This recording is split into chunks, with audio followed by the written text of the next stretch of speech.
Hello, Philip. Hello, Philip. Hey, how are you? Hanging in there? Yep.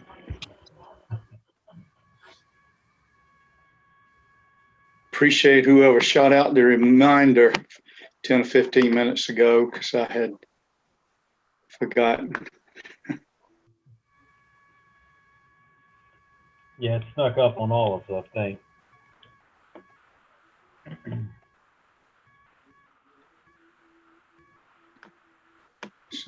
Third Zoom in 2 days. Yeah, my firm uses Microsoft Teams, and we've been using it a lot lately.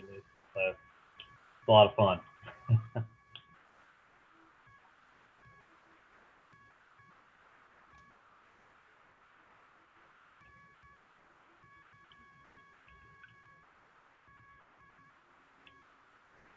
We'll give it a couple more minutes.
So give it one more minute, and then we'll get started.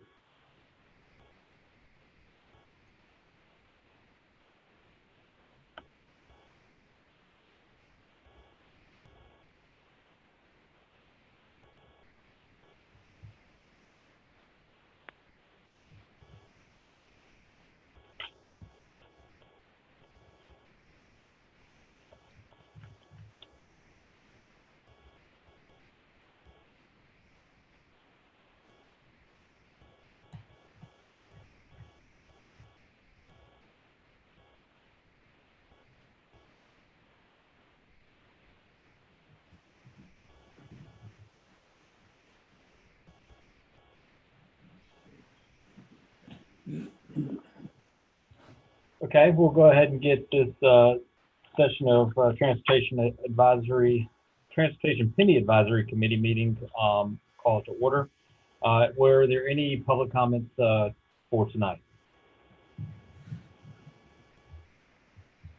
We didn't receive any here at the office. Thank you. With that, we'll move on to the Office of Small Business Opportunities.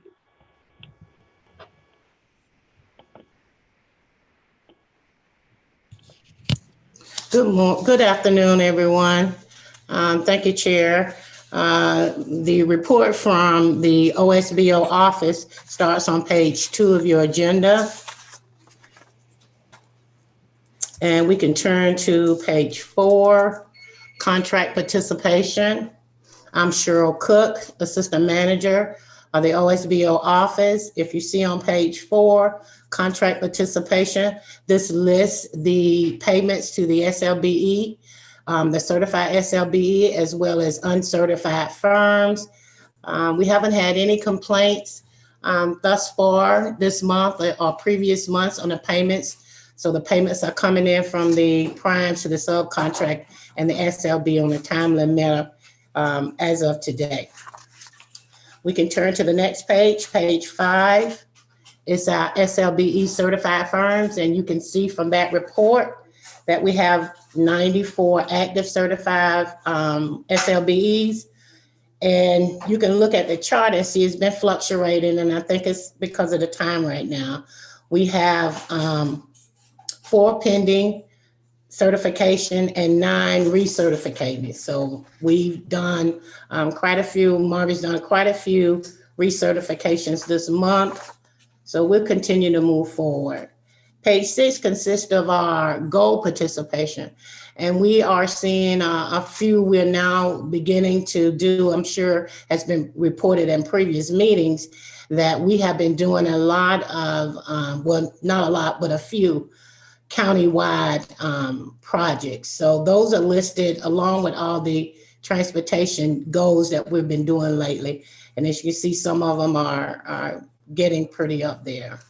So our staff has been pretty busy this month. Even though we're not in the office, we're still doing outreach. We still participate in a lot of outreach, doing a lot of virtual conference, putting on some ourselves. We have one coming up soon on November 12th, which is our event called I Have an Idea, What's Next? And this is going to be for firms that have ideas out there, for entrepreneurs, and they don't know where to go or what to do. We're going to have a conversation with Tom Ledbetter from Midlands Tech, and he does Midlands Tech's startup program and a lot of other stuff for Midlands Tech. Tom will be on the agenda, as well as Gabby Bowles. I'm sure a lot of you probably have heard of them. The little girl that started out putting clamps in her hair. So they'll be having a conversation on having an idea and where do you start. And that'll be on November 12th. And it'll be broadcast through the county's YouTube. Is there any questions? No questions? Well, No, thank ma'am. you. No, thank you. Okay, well, thank you, guys. Thank you. That's it for our report. With that, we'll move on to transportation program update.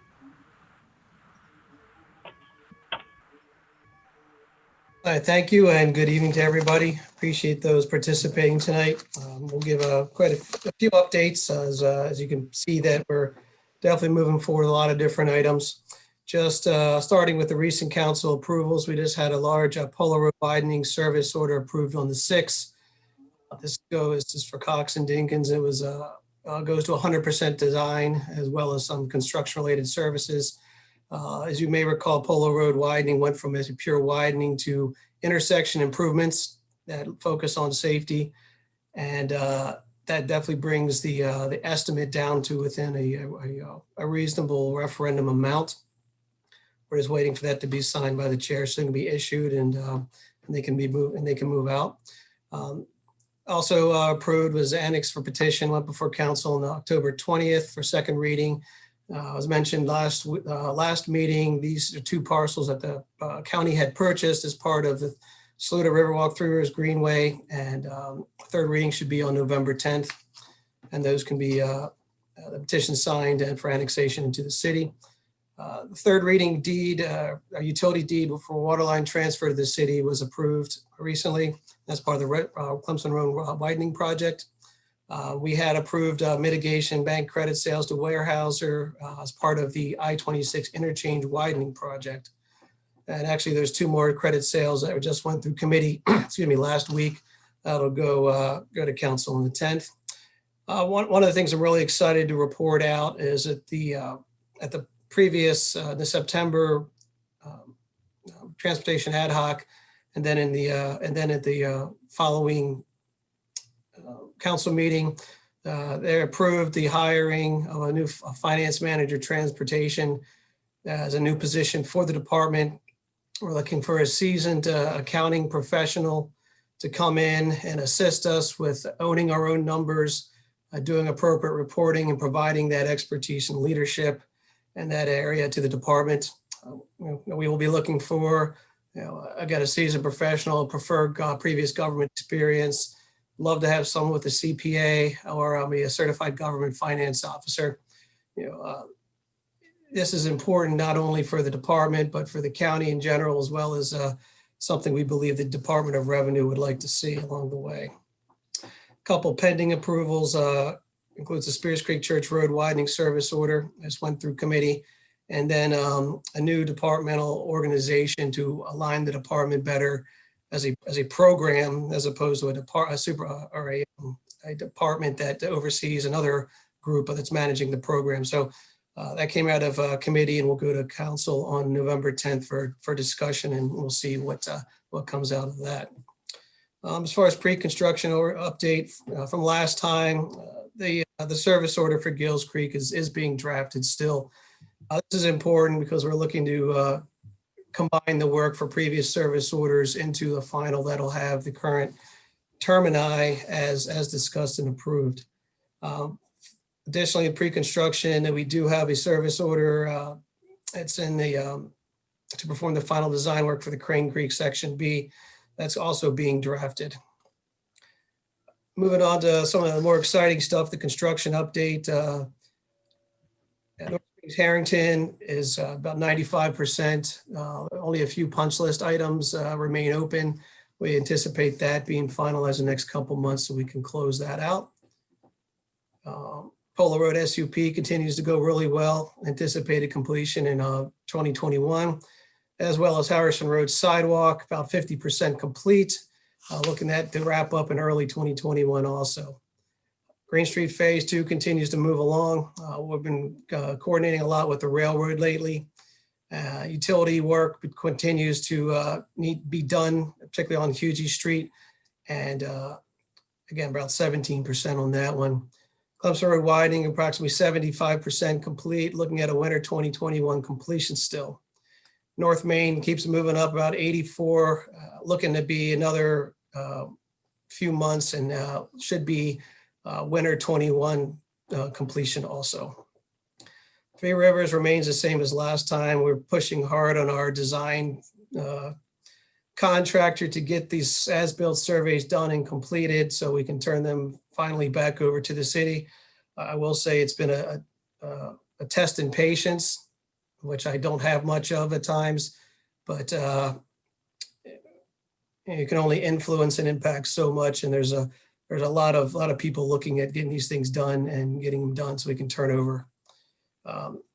Along those lines, the Boyd Island connector, we're working on the change order so our contractors can get that into final design and then get underway and start working on that. Completed the work on Magnolia Street. We actually the other day, they installed a drain in front of someone's property, so that'll be done once and for all. Dirt Road Package J paving's complete. There's, I guess, one or two punch list items we found on two of the roads, Haven Circle and Summer Haven. But during the final inspection, so that'll be moving to close out also. CERN, we're looking at 67% completion. You can see the different parts that have been completed this recent reporting period. And we're looking at an early 2021 completion on that one. Resurfacing P is complete. Resurfacing Q is complete. As of the other day, they finalized some remaining work they had to do along one of the intersections near Decker. There was a stop bar at Decker and Percival. So once the final inspection is done, they'll close that one out. Currently, I've advertised bids are due at the end of the month for Dirt Road Package K. Also, Faraway Drive Sidewalk, which is part of the Decker Woodfield Neighborhood Improvement. One change that I reported last time, I looked at some old data. It's not a mile and a half. It's about a 0.5 mile sidewalk between East Boundary and Willoughby that'll be completed. So that's just a correction from what I had reported out last time. And then the upcoming solicitations, again, resurfacing are at the 52 roads, which I show in the next page. Clemson Road Sidewalk Phase 1 should be coming out the next month or so. Bull Elmwood intersection, we've re-engaged with to try to settle for that last piece of property, finalizing that right away so that can be advertised. And then, of course, Blythewood Road widening. We're in discussions to finalize the remaining parcels that we require so we can go ahead and advertise that. Allison, I know you're on. Did I forget anything out as upcoming for any upcoming solicitations? No, that's all at this time. Okay, great. So as I mentioned, in the next page, we do have like the 52 roads again, as shown last week, and the resurfacing are. As far as the updated financials, some of the things you'll see is where we haven't reallocated the money yet, but we've removed certain greenway projects that were removed as part of the last amendment to the penny. We have updated a few of the estimates, new estimates that we've gotten, and updated the expended to date. The expenditures to date, the changes, which is something I want to do for a while, should be shown in bold. And I'm not seeing some of the ones I highlighted in bold, but my plan is just so you're not staring at numbers that you don't know if they changed or not, unless you're really detail oriented. I'll mark those changes from one month to the next and in some other different color or bold it. So that'll jump out at you. So we're working through improving this product and getting to where it really is a useful tool for the advisory committee to take a look at and get an idea of what's moving forward or not.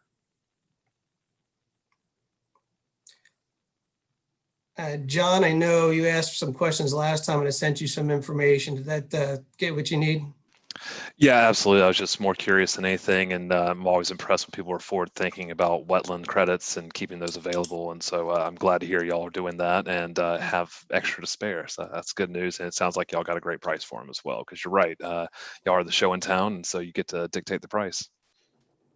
Yeah, it's actually been a lot of discussion about that recently, just internally with staff and really trying to lock down of, we know based on estimates how much we need for the penny projects, but there's way more than that. And, selling them is how we're gonna, pay back the penny essentially for, initial purchase of the properties and any other, maintenance expenses we may have had along the way, including, which we just made our final payment to Mill Creek Holdings Company, who manages the bank for us. So they've gotten everything we promised them, and now they got their money. So they still owe us services. So I've heard of those folks. It's definitely an interesting. It's an interesting area to work with.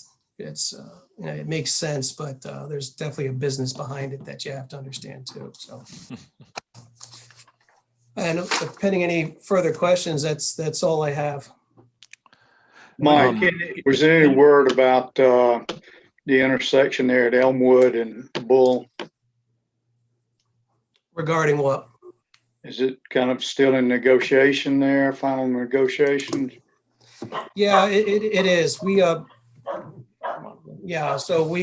I've got a right-of-way manager, staff augmentee working for us now. I did contact the property owner, Bull Elmwood Church of God, the other day, and he's gonna be reaching out with our offer to them and hoping they get the vote of approval from the elders, and that'll be finalized. And then the plans are ready to go. We've got the notice, the ATPs. We'll get everything certified once and for all, and we can advertise. So we're real excited to get that project underway, as I know a lot of different people in the area. It's going to be painful before it gets better. Nothing like construction downtown in the heart of it all. Michael, can you say what the likely value of those mitigation bank credits is or will be? Yeah, absolutely. So we sold, where are they?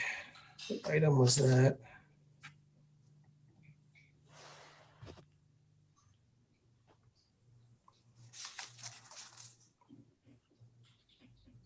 Yeah, I'll have it by the end after John Ando gives his report, if that's okay. No, that's fine. That'll be Okay. very helpful to And know. any other questions? Yeah, Mike, I was looking for the September progress report. Have y'all not got that posted yet, or? Yeah, we have, and we've been fighting with some numbers. I don't want to make Gotcha. correct before we publish anything. Gotcha. Do you mind shooting us an email when you got that up? Sure. That'd be awesome. Thank you. Michael, I may have been missed a little bit when you were talking about the new finance manager position that you are creating. What are going to be the primary responsibilities of that position? So in generalities, they're going to be responsible for and providing that financial and accounting leadership for the department. They'll be focused on not only the reporting aspect and providing that transparency, but also ensuring all our financial operations are run smoothly in accordance with general practices of ready accepted accounting principles, tied into the taking a lot of the burden or the expectation that we put on our own finance department. They will oversee our budget submissions. They will oversee and participate in our financial analysis, where we are, where we're tracking, or above, below, helping the project managers out with that, as well as, I think I should know the whole job description by this time, but actually, I got it right here, I think. Yeah. So I'll say the top things will be managing our general fund and applicable special revenue funds. So again, owning what we have coming in from if we get build grants, whether we have grant money from CTC, other money coming in, those general ledgers for roadways, greenways, and then our personnel. Let's see, monitors, budgets, gathering, analyzing data for the project managers, and helping us build out our budget and owning that process. Looking to help refine our accounting policies and streamline where we can.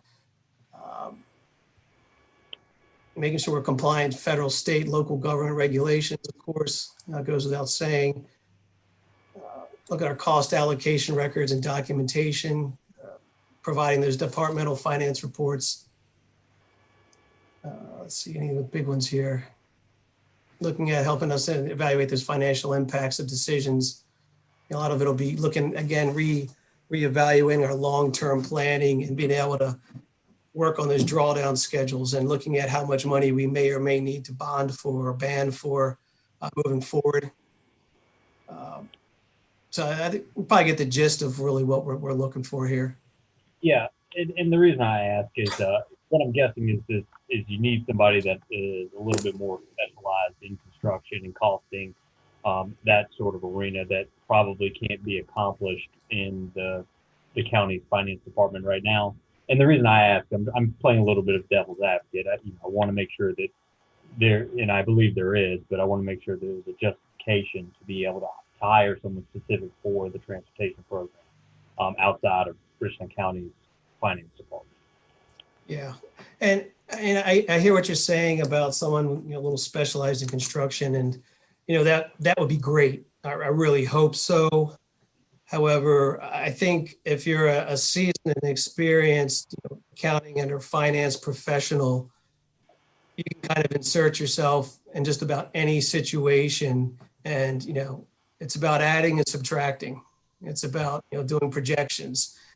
You may not care where the money what it's derived from, but again, it's adding and subtracting, doing projections, doing some type of standardized, generally accepted reporting that meets the county's needs, as well as that experience to help us better develop and define what we need. You can think about things this wide, but maybe you only need something that's like this. And we've got technical experts here that do construction, do roads, that do bridges. That's great.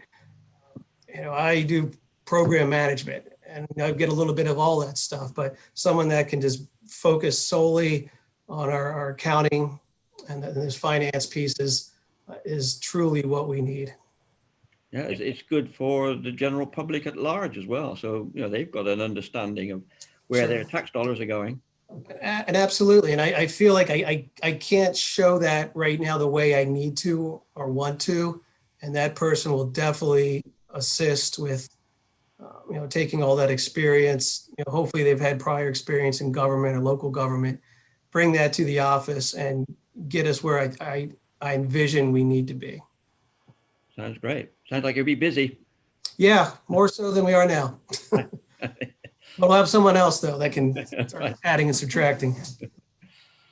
Is just one last follow-up question on it. Is it normal to have a finance manager of some sort over a department? I don't know. I think if you look at the Charleston model, they did have a government employee that works specifically within their transportation development program. And that person, I guess, segued into their current organization. So at least that example, yeah, it's normal, but I try to think of this as more of a program and less of a department. So it has some specialized needs that other people don't necessarily have. Okay. Thank you. One question I did have on Green Street Phase 2. What has the expected completion date on that? Has that changed at all? What was the last number we had on the critical path, Allison? Was it March 22? I'm not sure of the actual date, but so far the project has been delayed by 70 days due to railroad issues with the railroad and their flagger. Yeah, and that's one of my concerns. I was actually spent the time over there the other day, and I just think about with all that student housing that there's being holdups by the railroad company per usual. It's risk with those students walking across that road right now, and the faster we can get that bridge built, the better. Because as we've seen with the university and these kids handling COVID, they don't think too smart at that age, and I know I didn't when I was that age either. So yeah, anything we can do to keep that thing moving and staying on pace would be great. Yes, so far the railroad delay is the only time extension added to this project. Is DOT pushing to follow up behind that one so they can do Blossom Street when y'all are done, or is that y'all's project as well? Who's got jurisdiction on that one? That's DOT. Okay. I saw their signs posted for their public input going through on, I guess that was on Hugie Street. I saw it, and they're, I guess they're taking input between last week and somewhere in November. So if you do look on their webpage at their projects, you can see where they're asking for, the time frame to provide any kind of public input. Yeah, assemblystreetproject.com. Yeah. Check it out. Okay. That doesn't sound like DOT. That sounds like a private organization there. Yeah, right. Any other questions?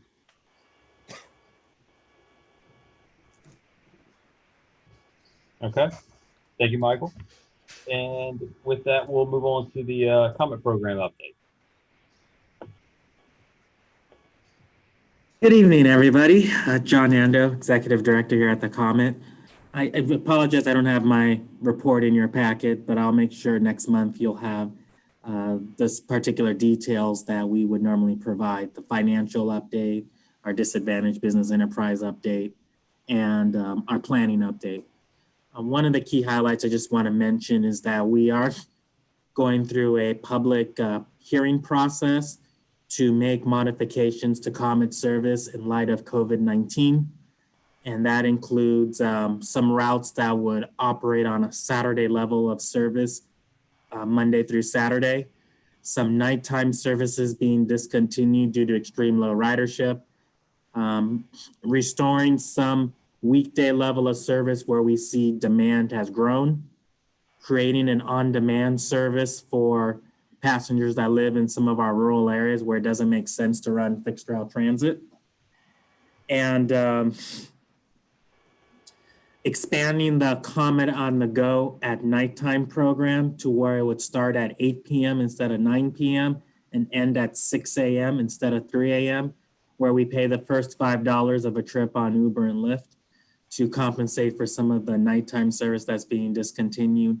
But also, since service would start later on some routes and versus the 5 a.m. hour, they can still use Uber and Lyft to compensate for that loss. So ultimately, there's not really a loss in service to the service area. It's just more of a reallocation to better modes of service so that we're spending our dollars wisely.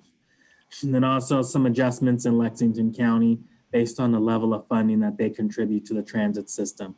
Since we've come up with a service equity policy to ensure that Richland County funds are not subsidizing service in Lexington County and vice versa. I believe I mentioned at the last meeting, but if you're not aware, we are running U of SC Transit. That service is fully funded by the university at 100%. So no local funds are subsidizing that service. Those funds that we get, we leverage federal dollars so that we can get ultimately more federal dollars to the Columbia urbanized area, which benefits the common as a whole. We did order 12 new buses, which is 100% being paid for by the university. Vision 2020 talks about those buses being compressed natural gas. So we are getting CNG buses for those 12 only, but the board will be having a workshop sometime in November to talk about new fuel strategies, which would include hydrogen or battery electric. We do have one hydrogen bus on property that we got from the city of North Augusta that we're going to be demonstrating and practicing with. So if that test proves successful, then we'll look at possibly more hydrogen buses. We are also looking to see if we can get some battery electric buses to also test in the service area as well, to give us the experience necessary to run battery electric. That's really the major highlights at the comment right now. I'd be happy to answer any questions if there are any. Hey, John, did y'all get the hydrogen fueling figured out for that bus? Are y'all gonna be able to run it and keep it gassed up? Yes, we are getting a small portable station. We're going to be able to get that where the capital costs will be built into the fuel costs. So we're looking at spending $135,000 a year for the station plus the fuel. Gotcha. How's that compare? Does it compare favorably, or is it the economy of scale is going to be necessary to get the prices to a break-even point? When you convert that to a gasoline per gallon equivalent, that's about $2.05 a gallon. Okay. So it's fairly, it's lower than what we get for diesel. Now, of course, the range is going to be less than what you would get with the diesel bus. Right. Gotcha. Okay. So yeah, I guess the efficiencies are to be realized with a larger fleet, but That's the correct. operation can be seen through this process. Okay, great. That's correct. And we don't want to like jump in without having the experience necessary, because that's a huge capital investment if you want to switch to hydrogen. The hydrogen bus is still going for about $1 million a piece, whereas battery electric has dropped down to about $850,000. And as more agencies convert, I suspect these bus prices will come down. Mm-hmm. But we definitely need to make sure we have the experience and knowledge to use these fuel technologies before just throwing all of our money into it. Smart. We do have board members that do want to start looking at zero emissions and getting away from fossil fuels. Great.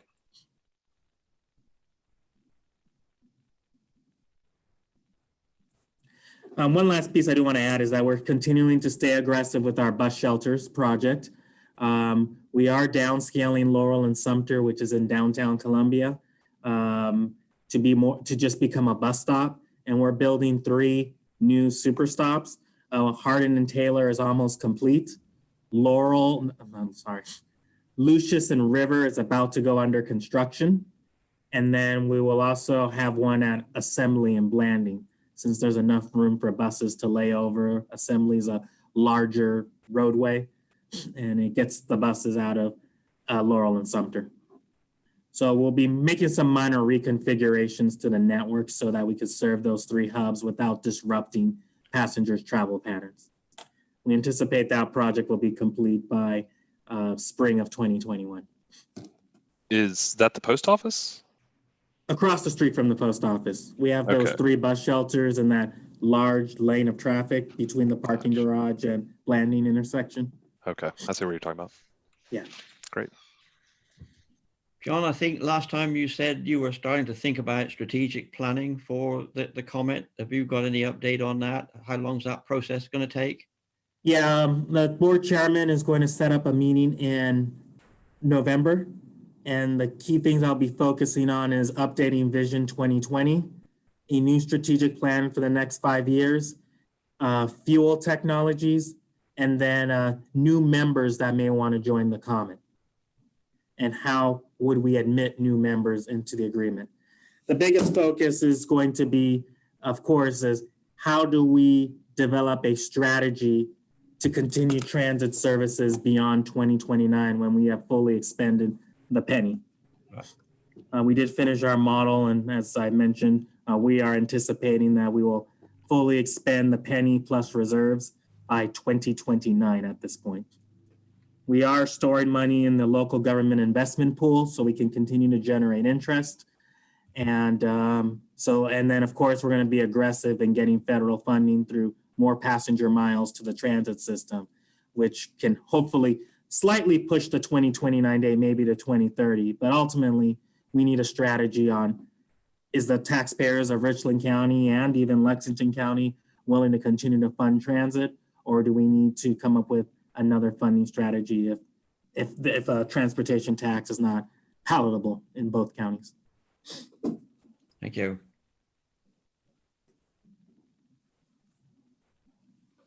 Any other questions? Okay, thank you, John. Thank you. Does anybody have any other business they'd like to bring up tonight? Hey, Philip, just to answer, I got to answer Malcolm's question. Oh, yes, thank you. So when we sell credits, there's two types. There's wetlands and there's stream. When we sell a wetland credit, it's $20,000. Stream credits are $200. So in this case with the Weyerhaeuser sale for the I-26, we sold them 6.72 wetlands credits. So the total proceeds were like 135,200. Now of that we get a percentage. We get 92%, and then the bank gets an 8%. And out of those we take the fees, which are part of it. So at the end of the day, we sell 6.72 credits, wetland credits, and Richland County gets the 125,974.40 for that particular sale. Thank you. And the way our agreement works, we do have a first right of refusal over Milton Creek Mitigation Bank. So if we decide not to, they can sell theirs and we get a smaller percentage.